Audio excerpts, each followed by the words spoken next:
ರಸ್ತೆಯಲ್ಲಿಯೇ ವ್ಯಾಪಾರವನ್ನು ನಡೆಸ್ತಾ ಇದ್ದ ವ್ಯಾಪಾರಿಗಳನ್ನ ಸ್ಥಳಾಂತರ ಮಾಡಿದ್ದನ್ನ ಆಕ್ಷೇಪಿಸಿದ್ದಕ್ಕಾಗಿ ಮಾರುಕಟ್ಟೆ ಗುತ್ತಿಗೆ ವಹಿಸಿಕೊಂಡ ಇಮ್ರಾನ್ ಮತ್ತು ಟ್ರಾಫಿಕ್ ಪೊಲೀಸರ ಮಧ್ಯೆ ಜಟಾಪಟಿ ನಡೆದಿದೆ.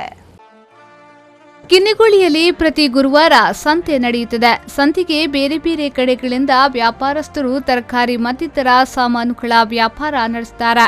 ಕಿನ್ನಿಗೋಳಿ ರಸ್ತೆಯ ಅಗಲೀಕರಣ ಕಾಮಗಾರಿ ನಿಧಾನಗತಿಯಲ್ಲಿ ಸಾಗುತ್ತಿದ್ದು, ರಾಮ ರೆಸ್ಟೋರೆಂಟ್ ಬಳಿ ತೋಡು ನಿರ್ಮಿಸಿದ ಪರಿಣಾಮ ವ್ಯಾಪಾರಸ್ಥರು ಮದರ್ ತೆರೆಸಾ ರಸ್ತೆಗೆ ಅಡ್ಡಲಾಗಿ ಕುಳಿತು ವ್ಯಾಪಾರ ನಡೆಸುತ್ತಿದ್ರು. ಹೋಗುವುದಕ್ಕೆ ಸರಿಯಾದ ದಾರಿಯಿಲ್ಲದೆ ಬೆಳಗ್ಗೆ ದ್ವಿಚಕ್ರ ವಾಹನ ಸವಾರರು ಬಿದ್ದು ಗಾಯಗೊಂಡಿದ್ದು, ಕೂಡಲೇ ಸ್ಥಳೀಯರು ರಸ್ತೆ ಬ್ಲಾಕ್ ಆದ ಬಗ್ಗೆ ಸಂಚಾರಿ ಪೊಲೀಸರಿಗೆ ತಿಳಿಸಿದ್ದಾರೆ. ಸಂಚಾರಿ ಪೊಲೀಸರು ಸ್ಥಳಕ್ಕೆ ಆಗಮಿಸಿ ಮಾರುಕಟ್ಟೆಯ ಗುತ್ತಿಗೆ ವಹಿಸಿಕೊಂಡ ಇಮ್ರಾನ್ ಅವರಿಗೆ ಕರೆ ಮಾಡಿದ್ದು ಸರಿಯಾದ ಸ್ಪಂದನೆ ದೊರಕಿಲ್ಲ. ಕೂಡಲೇ ಪೊಲೀಸರು ರಸ್ತೆಯಲ್ಲಿದ್ದ ವ್ಯಾಪಾರಿಗಳನ್ನ ಸ್ಥಳಾಂತರಿಸಿದ್ದಾರೆ. ಮುಖ್ಯ ರಸ್ತೆಯಿಂದ ಮದರ್ ತೆರೆಸಾ ರಸ್ತೆಗೆ ಸುಗಮವಾಗಿ ವಾಹನ ಸಂಚಾರಕ್ಕೆ ಅನುವು ಮಾಡಿಕೊಟ್ಟಿದ್ದಾರೆ. ರಸ್ತೆ ತೆರವಾದ ನಂತರ ಸ್ಥಳಕ್ಕಾಗಮಿಸಿದ ಗುತ್ತಿಗೆದಾರ ಇಮ್ರಾನ್ ವ್ಯಾಪಾರಸ್ಥರ ಸ್ಥಳಾಂತರಕ್ಕೆ ಆಕ್ಷೇಪವೆತ್ತಿದ್ದಾರೆ. ಕರ್ತವ್ಯದಲ್ಲಿರುವ ಟ್ರಾಫಿಕ್ ಪೊಲೀಸರೊಂದಿಗೆ ತನ್ನದೇನೂ ತಪ್ಪಿಲ್ಲ ಎಂಬ ರೀತಿಯಲ್ಲಿ ಮಾತಿಗಿಳಿದು ಟ್ರಾಫಿಕ್ ಪೊಲೀಸರು ಮತ್ತು ಇಮ್ರಾನ್ ಮಧ್ಯೆ ಸ್ವಲ್ಪ ಹೊತ್ತು ಮಾತಿನ ಚಕಮಕಿಯೂ ನಡೆದಿದೆ. ಪಾಪದವರಿಗೆ ಯಾರು ಅನ್ಯಾಯ ಮಾಡ್ಲಿಕ್ಕೆ ಬಾರ್ದು ಗೊತ್ತಿತ್ತು. ಅವ್ರು ಎಲ್ಲಿಂದ ಬಂದು ಇಲ್ಲಿ ನಾನು ಹೇಳಿದ್ದಕ್ಕೆ ವ್ಯವಸ್ಥೆ ಎಲ್ಲಿಂದ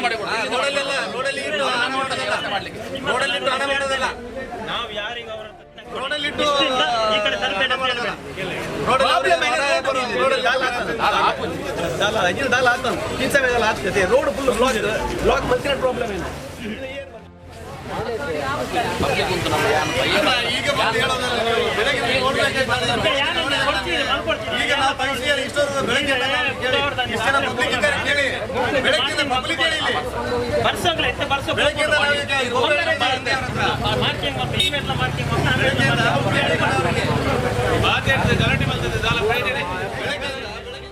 ಗುರುವಾರ ಸಂತೆ ದಿನ ರಸ್ತೆ ಬದಿಯಲ್ಲಿ ವ್ಯಾಪಾರ ಮಾಡುವುದರಿಂದ ವಾಹನ ಸಂಚಾರಕ್ಕೆ ಸಮಸ್ಯೆಯಾಗುತ್ತಿದೆ.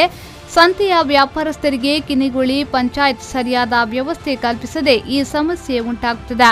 ಸಂತೆ ದಿನ ಮದರ್ ತೆರೆಸಾ ಸಂಸ್ಥೆಯ ಎರಡು ಬದಿಯಲ್ಲಿ ವ್ಯಾಪಾರ ನಡೆಸುತ್ತಿರುವುದು ಮಾತ್ರವಲ್ಲದೆ ಮೇಲ್ಭಾಗದಲ್ಲಿ ಬಿಸಿಲು ಮಳೆಗೆ ಪ್ಲಾಸ್ಟಿಕ್ ಟರ್ಪಾಲೋ ಕಟ್ಟುವುದರಿಂದ ಬಿತ್ತಲು ಪ್ರದೇಶದ ಜನರಿಗೆ ಸಂಚಾರಕ್ಕೆ ಕಷ್ಟ ಸಾಧ್ಯವಾಗುತ್ತಿದೆ.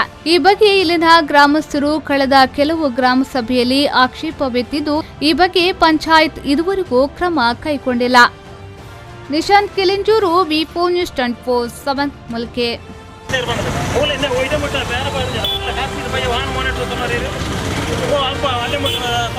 ಆಯ್ತಾ